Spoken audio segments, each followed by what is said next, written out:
La Cámara de Diputados finalizó la primera jornada de debate del Plan Quirós y que se encuentra en su primer trámite constitucional. La sesión de ayer se dio en medio de una discusión marcada por tensiones políticas, cruces entre parlamentarios y cuestionamientos al contenido de la reforma. El proyecto ingresado con suma urgencia será votado hoy miércoles en general y en particular en la sala, con el Ejecutivo confiado en alcanzar los votos necesarios para aprobar la idea de legislar. Los partidos de oposición anunciaron su rechazo, mientras el Partido de la Gente definió libertad de acción para sus diputados tras negociaciones con el gobierno. Camilo, sabes que yo no entiendo el PDG. Un día dicen que sí, que al otro no, después se dan vuelta. Al final quieren libertad de acción para todos sus diputados y diputadas. Sí, lo que pasa es que hay que distinguir entre lo que es la votación en general y la votación en particular. Yo creo que esa es la clave de hacer la lectura. ¿Por qué? Porque el acuerdo del PDG es solo la votación en general. O sea, ellos van a Ahí está la prestar los votos. diferencia. Danilo tiene un número, lo tiró ayer en Twitter, dijo, por 91 votos se va a aprobar la reforma en general en la Cámara de Diputados. La información que tengo es que es entre 90 y 100, así que está dentro del margen. El PDG estaría dando los votos también el mundo de... en verdad no es un mundo, son diputados particulares, el caso de Mulet y Alinco. De la DC, al parecer, hay un cierre completo, no sí. Habría un rechazo. Da la impresión de que nos van a ver descolgados del mundo de la DC. Hay que ver siempre cómo avanza esa discusión. Entonces, da la impresión de que la votación en general va a ser más bien un trámite. Esto va a ser presentado por el gobierno como un triunfo. Pero hay dudas que más o menos se plantearon en la Comisión de Hacienda, también en las comisiones que le siguieron, Trabajo y Medio Ambiente, y que probablemente también se manifiesten en la sala, que tienen que ver especialmente con dos artículos. Uno, el de inteligencia artificial, que yo creo que ya está finí. O sea, es un artículo que no va a proseguir. Y lo del CENSE está interesante porque finalmente lo que dice Quirós es que ya que se rechace o no en la Cámara de Diputados da más o menos lo mismo, porque ellos van a ingresar indicación sustitutiva a ese artículo que va a apuntar, más que eliminar la franquicia tributaria del CENSE, va a ser a reformularlo, a hacerle cambios y transformaciones. Algo que hemos comentado acá también, es algo que está ocurriendo ya de facto. O sea, al CENSE hubo recortes, fue parte de los recortes al Ministerio de Economía. Entonces hay ahí un gesto, una movida de aceptar también las observaciones que le están haciendo a Quirós, principalmente de RN. O sea, aquí Diego Chalper, en esta materia en particular, era un opositor más. En el resto, en el corazón, la baja. En la baja, lo que ha pasado con la baja del impuesto a las grandes empresas es interesante, porque hubo una propuesta de economistas de los centros de estudios que en general no se unen para nada, y los centros de estudios del mundo progresista de la centroizquierda se reunieron, hicieron una propuesta y la presentaron.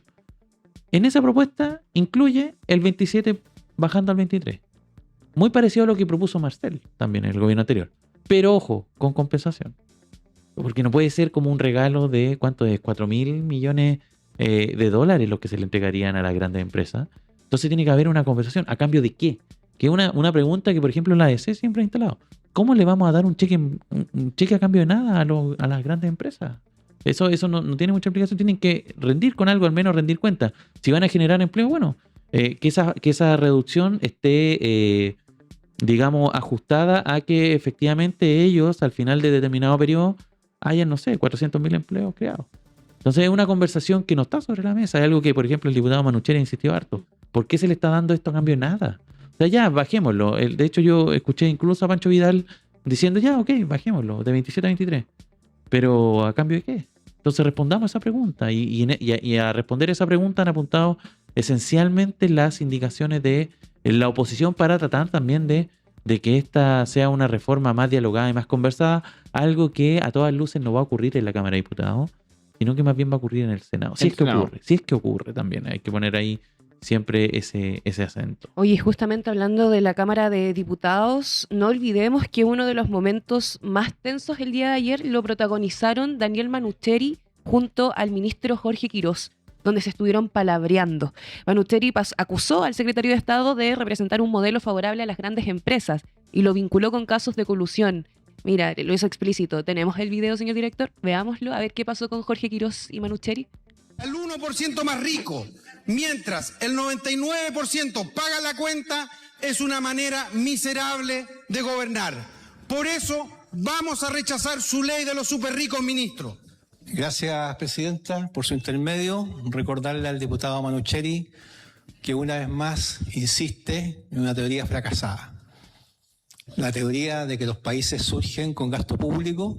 Miren cómo estamos hoy día, con un déficit de 2,8 puntos del PIB, que eso genera actividad económica. Miren cómo estamos hoy día, con la economía cayendo medio punto en el primer trimestre, que se resuelven los problemas. Miren cómo estamos hoy día, todo el mundo citando un montón de problemas sociales que son todos despasados, heredados. Ese fue el modelo, diputado. Ese fue el modelo. No se olvide, es el que está defendiendo usted, y lo que estamos viendo hoy día es el camino del progreso, del crecimiento y de la esperanza del país. Gracias. Favorecer. ¿Qué momento? Es interesante porque la respuesta de Quirós es absolutamente ideológica. No es que yo sea experto en materia económica, tal vez sería bueno tener un economista en lo próximo, bueno, ya la próxima semana, porque tenemos Semana corta, pero semana mañana hay corta. especial. Tenemos especial Mañana exclusivo para especial, socios 21 de mayo, solo para socios, así que vuélvanse socios ahora.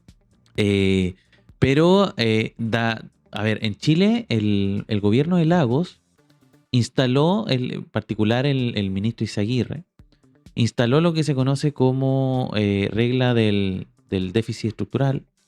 No recuerdo si ese era el nombre exacto, pero más o menos eso. Que en términos filosóficos, si se quiere, era que en tiempos de vacas gordas, en tiempos de bonanza, el Estado ahorra, guarda platita.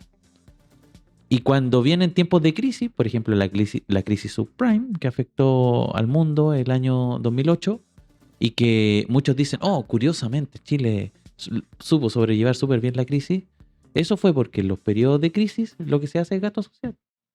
En los momentos complicados, Chile está económicamente preparado justamente para eso. O sea, en tiempos de crisis se gasta, en tiempos de bonanza se ahorra. Esa es más o menos la lógica de esto. Cuando, por ejemplo, ocurre la pandemia, es gasto social. ¿Cómo no vas a gastar en aliviar el bolsillo de la gente? Si tú tienes una guerra internacional y necesitas aliviar el bolsillo de la gente, hay que gastar ese ahorro. Efectivamente, el ministro Quirós dice que ellos reciben un gobierno con un déficit y en un momento de crisis, entonces está difícil el tema de gastar. Pero la solución no puede ser todo lo contrario. Ahorrar en tiempos de crisis. ¿Qué sentido tiene eso? Si el Estado no es... que esto también incluso lo dicen hasta los libertarios. El Estado debe estar al servicio de la gente. ¿Cómo va a estar en contra? ¿Cómo los va a estar perjudicando? Eso a mí mi impresión es que no tiene mucho sentido. A mí no me hace sentido y en general me da la impresión de que no es una cuestión lo que está haciendo Quirós en términos ideológico-económico, si se quiere. No tiene mucha explicación, no tiene mucha lógica más allá de convertir al Estado en un instrumento de exclusivo beneficio para las grandes corporaciones, las grandes empresas. Entonces eso es derechamente parte de algo que se le ha cuestionado a Quirós y también al presidente Kast, esta suerte de indolencia, falta de corazón, no sé, crueldad, que no tienen, digamos, el ojo puesto en la ciudadanía, en la gente, en la sociedad, el pueblo, como quiera llamarse. Señoras y señores, puesto número 2 de esta mañana de miércoles 20 de mayo de 2026.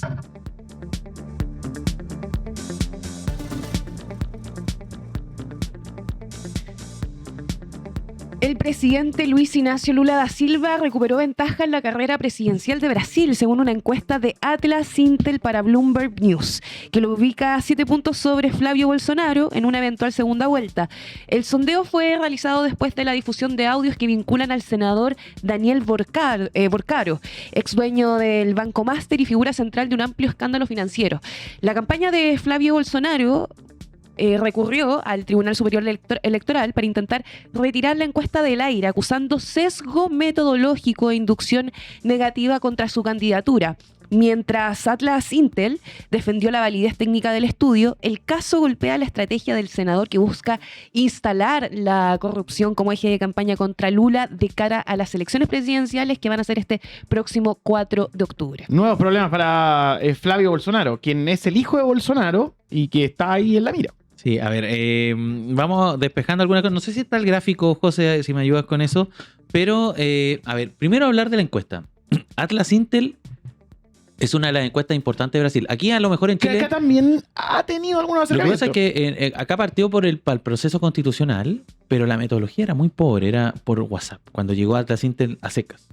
Era una metodología que muy cuestionada incluso por, digamos, acá en Chile las encuestadoras igual al menos tienen yo sé que hay muchas críticas, en fin, ahí se pueden hablar mucho, pero lo que hacía Atlas Intel al menos en ese periodo era bien era casi como la encuesta que tenemos nosotros ahora en el chat de YouTube, así como que algo que evidentemente no representa o que hay serios problemas del déficit de muestra. Y después en Chile la tuvimos mejor mirada, sobre todo para las presidenciales, porque sacaron esta alianza con Bloomberg. Hicieron una alianza que de hecho es la misma que tienen en Brasil, y la encuesta se volvió un poquito más seria y al menos tenía números que de hecho dieron cuenta de lo que ocurrió finalmente en la presidencial, tanto, sobre todo en la segunda vuelta, que en general ahí las encuestadoras estuvieron bien acertadas. En Brasil, a diferencia de lo que ocurrió en Chile, siempre ha sido probablemente la encuestadora con más tradición, una de las encuestadoras importantes, y no es, digamos, algo que uno pueda llegar y acusar sesgo, como derechamente. O sea, con la tradición, con el esquema, con la fórmula que han tenido de sondear, yo creo que Bolsonaro más bien lo que está haciendo es dar manotazo un poco de ahogado. Recordemos, Bolsonaro también es del mismo eje de la ultraderecha internacional. Amigo Kast, sacó fotos con Kast, hay una foto ahí dando vueltas de Bolsonaro, Flavio Bolsonaro con Kast, con Trump, también son estilos bien parecidos. Entonces, en general, tienden a apuntar al mensajero y no al mensaje. ¿Cuál es el mensaje? Es lo que estamos viendo exactamente a esta hora en pantalla. Tuvimos casi 3 meses con una disputa muy igualada entre Lula y Bolsonaro en una elección que va a ocurrir en octubre. O sea, fíjense lo cerca que estuvieron esos meses, febrero, marzo y abril, muy apretada la definición y en algún momento, en marzo sobre todo, Flavio Bolsonaro liderando la carrera presidencial. Son los 2 candidatos más importantes que estudia la medición. Pero fíjense lo que ocurre en mayo. Y justamente, tal como contaba Geraldine, después de de esta polémica, porque son varias, igual, está el tema de la serie Netflix, que también que le ofrecieron, o hay algunas plata ahí respecto a lo que puede ser ese tema de retratar la vida de su padre. Claro, que había ido como a pedir plata, claro. Estaba involucrado este empresario que tenía algunos temitas financieros y ahora se ha vuelto polémico. Una trama importante, y la reacción de la población brasileña es inmediata. O sea, Lula crece, no tanto, pero crece, y se ve un efecto rebote, digamos, en la curva de Lula, y Bolsonaro se desploma. Increíble. Cae casi 10 puntos. Ahí está el cuadro del momento y que tiene indignado al mundo de Flavio Bolsonaro. Vamos a ver cómo avanza todo esto. Las elecciones son en octubre. 4 de octubre. Sí, así que vamos a estar obviamente dándole seguimiento. La campaña parte pronto, así que a lo mejor yo creo que estaría bueno ahí también para hacer pauta al aire, ver si tenemos algún especialista de Brasil, estaría bueno. Vamos a empezar a cubrir Brasil. Eso. Pero ahora volvemos acá, a Santiago de Chile. Puesto número 1.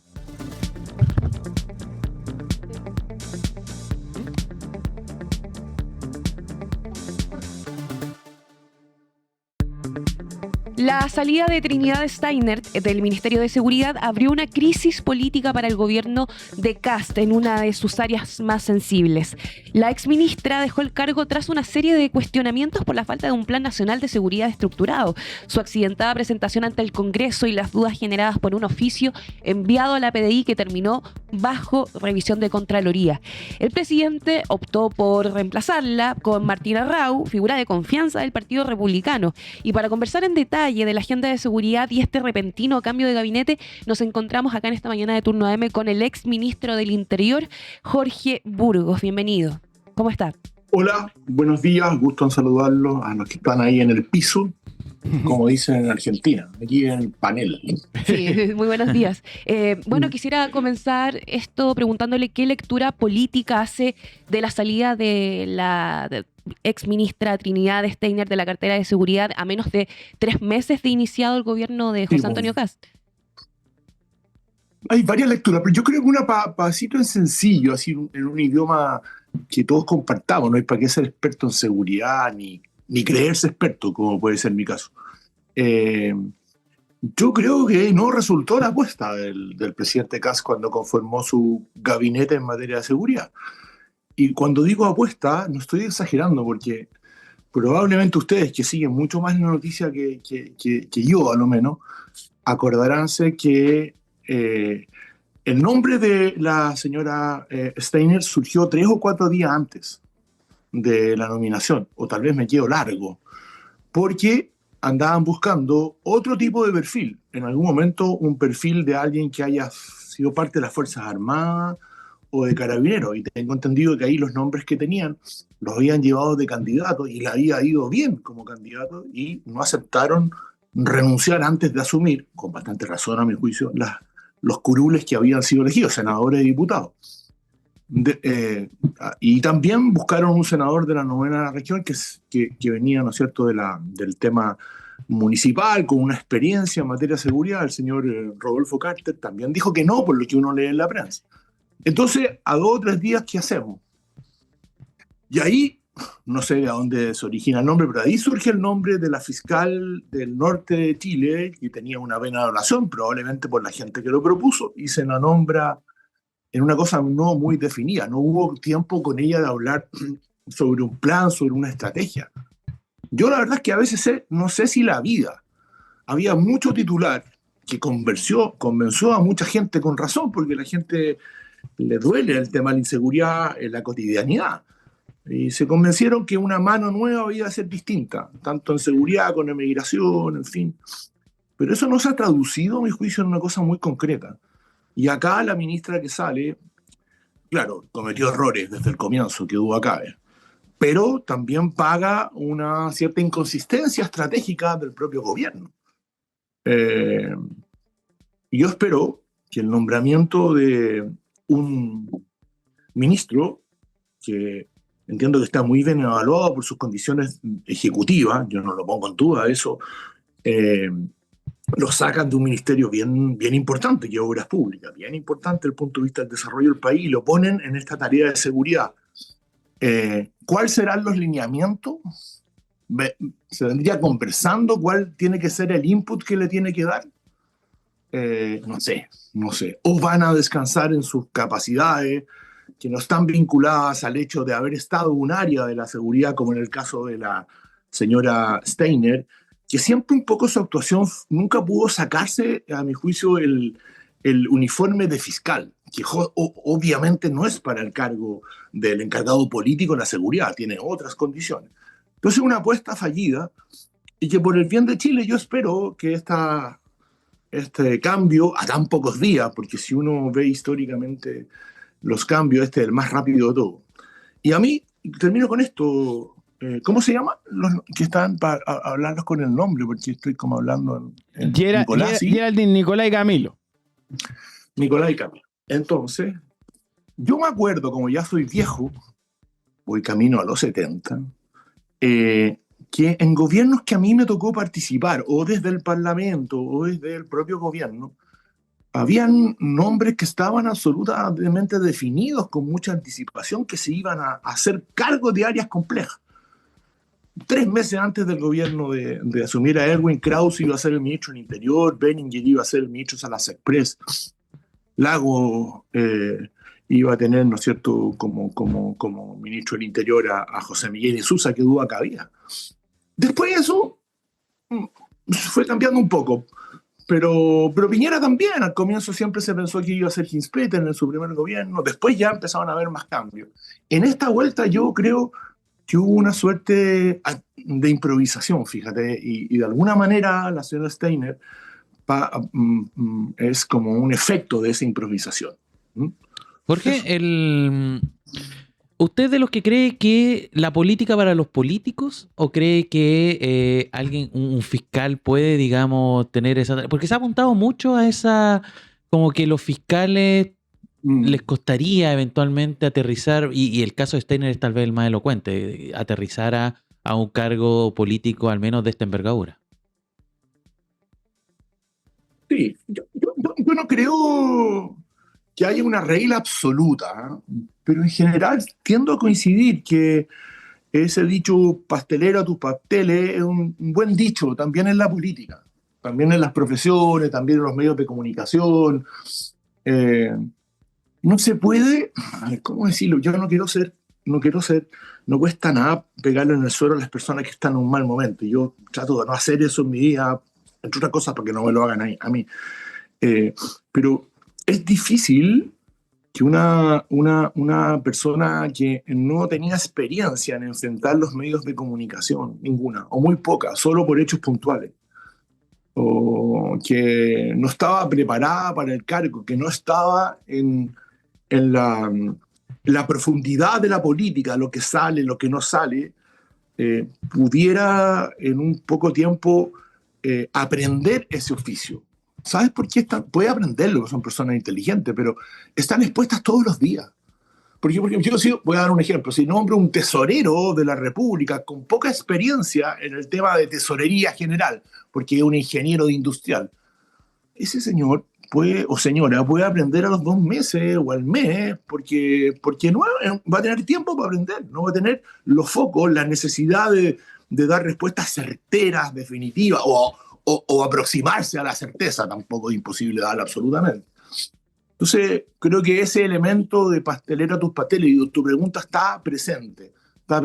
En otras áreas puede ser más discutible. En fin, nosotros hemos tenido economistas que han venido de la academia, fundamental, pero también vinculados a la política. Siempre una cuota de política es buena. Encuentro que el gobierno del presidente Kast, por una opción, porque el juicio de reproche a los políticos es severo, ¿eh?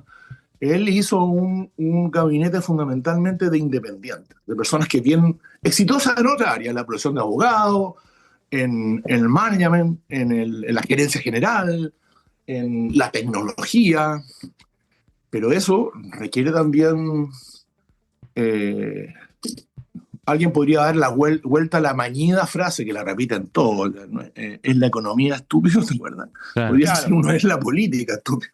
Sí, Un clásico. Jorge, usted ha estado también ahí en gabinetes que en su momento fueron tensos, que habían pugnas internas, Sí. y algo que está ocurriendo, de hecho, en este gobierno, y que da la sensación que también este cambio de gabinete apunta hacia allá, especialmente, y se lo digo concretamente, en esta gallito que se tiene con el segundo piso, ¿cierto? Con Irarrázaval en particular, que fue el que diseñó este gabinete, y también con el poder que empieza a agarrar Alvarado. ¿Cómo ve esa pugna? ¿Cuál es su evaluación? Y también aludiendo a su experiencia en eso que todos más o menos recordamos, esas tensiones que habían en los distintos gabinetes en los que usted estuvo. Es un diseño distinto. A ver, un poquito de historia. El concepto de segundo piso es un concepto que se instala en Chile con el gobierno del presidente Lagos. El presidente Frey y Elwin había jefes de gabinete, asesores, speechwriter, pero no había el concepto institucionalizado, o semi-institucionalizado, porque nunca ha estado muy institucionalizado, de un segundo piso. Y el gobierno de Lagos tuvo un segundo piso bien potente, pero ojo, era potente, pero no decidía qué ministro. Ellos hacían un seguimiento de la gestión para el presidente. Y podían decirle al presidente, oye, mira, el subsecretario del Interior, Jorge Burgos, no me gusta cómo está actuando. ¿Por qué no lo llaman? ¿Por qué no? Porque el presidente podía decir, ya, vamos a citarle a una reunión, o cítenle usted, indíquenle. Pero era una cosa más low profile, más de segundo piso, digamos. Un cortafuego estratégico. Exactamente. Piñera 1 también tuvo ahí un segundo piso, no me acuerdo exactamente los nombres, pero algo inspirado en Lagos. La presidenta Bachelet 1 también, donde el número uno, el segundo piso en ese gobierno era Peñailillo, ¿de acuerdo? Pero ¿Verdad? no sustituían la gobernanza ministerial. El presidente Boric también tuvo un segundo piso que lo aconsejó Malón varias veces, pero aparentemente no tenía voz decisiva paralela, simétrica con el ministerio, hasta donde yo sé. Por todo lo que se dice, es un segundo piso que decide, que toma decisiones. Tú me acabas de decir que ubicó a los ministros. Entonces, muy poderoso. Y es súper complicado porque el poder tan fuerte en la administración pública, en un régimen presidencial, tiene que tener una consecuencia. Y esa consecuencia en el caso de los ministros es su responsabilidad política, la acusación constitucional, su responsabilidad administrativa. ¿Y el segundo piso qué? No se lo puede acusar constitucionalmente, zona honorario, en consecuencia la Contraloría puede actuar mucho menos. Yo creo que ese diseño, a mi juicio, no está bien hecho. Jorge Y Burgo. tengo la impresión de que va a cambiar. Va a cambiar por presidente Kast. Viene de la política también. Claro. Yo fui colega de él 12 años en la Cámara de Diputados. ¿Y trabajaba o no 12 trabajaba? Porque años. dicen que era no era de los más activos.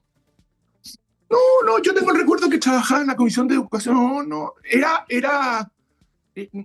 era de grandes discursos en el foro. ¿Ah? No mejoraba en ese sentido. No, porque- nunca escuché, oye, entremos al hemiciclo porque iba a hablar Kast. Sí, ¿Ah? pero es como dicen. Bueno, tampoco escuché, entremos al hemiciclo porque iba a hablar Burgos, para ser franco. Bueno, Sí, entonces, no había cariño, pero hay que decirlo, ayer miraba La Hora Liberal de Radio Agricultura y claro, había gente que estaba Héctor Soto. Y Héctor Soto decía que no inflamaba los corazones Kast en ninguna... no, No era bueno en ese sentido. Oiga, le queremos agradecer. no, y eso, como dices tú, se ha mantenido en un discurso más bien plano. Pero no, yo no lo calificaría de flojo. Yo tengo el recuerdo que trabajaba mucho en educación. Yo no pensaba muy diferente. Era súper duro con la concertación. Sí. Jorge, Esta concertación que hoy día se añora como un buen gobierno era durísima. Jorge, se espera que hoy día, al menos en lo que dice, se rumorea harto, que hoy día sale el informe de Contraloría, justamente por lo de Trinidad Steiner, esta salida, que al menos se está apuntando a nivel de, si se quiere, como una de las causas importantes, que fue la salida de la ex directora de la PDI, ¿cierto? Consuelo Peña. ¿Cree usted que fue esa la estocada final, este informe que ya más o menos se ha adelantado de que al menos no va a ser el más favorable para la ex ministra Steiner? Mira, tengo la misma, tengo la información que tú me das y que leí en otras partes, que es un informe de duro reproche o de reproche al menos. Si es así, porque la Contralora atendía a las características, lo complejo que es que sea una ministra reprochada, mandó un warning, un aviso al gobierno, puede haber contribuido. Qué duda cabe. Qué duda cabe.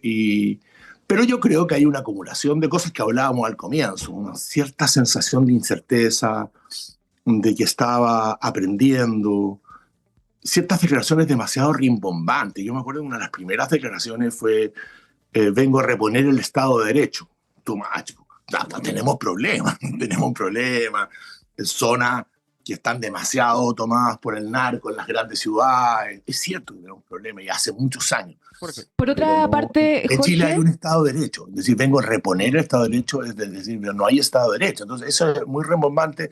Y el comienzo que ustedes Claro. recuerdan, que todos quedamos con distintas sensaciones, pero ninguna positiva, respecto de cómo lo hizo con ocasión del retiro de la funcionaria de Carabineros. Pues hay distintas versiones, pero ninguna es para salir, oiga, realmente bien lo que hizo. Eso está fuera de discusión que fue malo. Claro. por otra parte, Jorge, queríamos agradecerle por acompañarnos en esta mañana de Turno AM para ir finalizando. ¿Qué debería hacer ahora Martín Arrau en sus primeras semanas para recuperar confianza? ¿Cree que debe presentar un plan formal, ordenar la relación con las policías, recomponer este vínculo con el Congreso, dar señales públicas de resultados?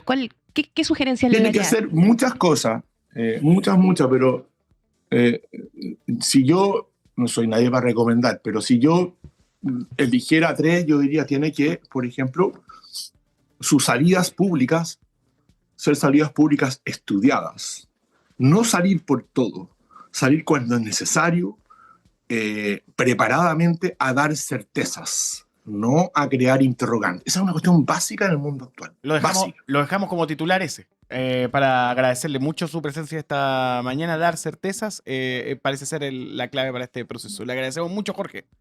A usted un gusto, ojalá que no haya sido muy fome. Yo estoy muy No, fome. para nada, cero. No, Ya. bueno. Todo bueno.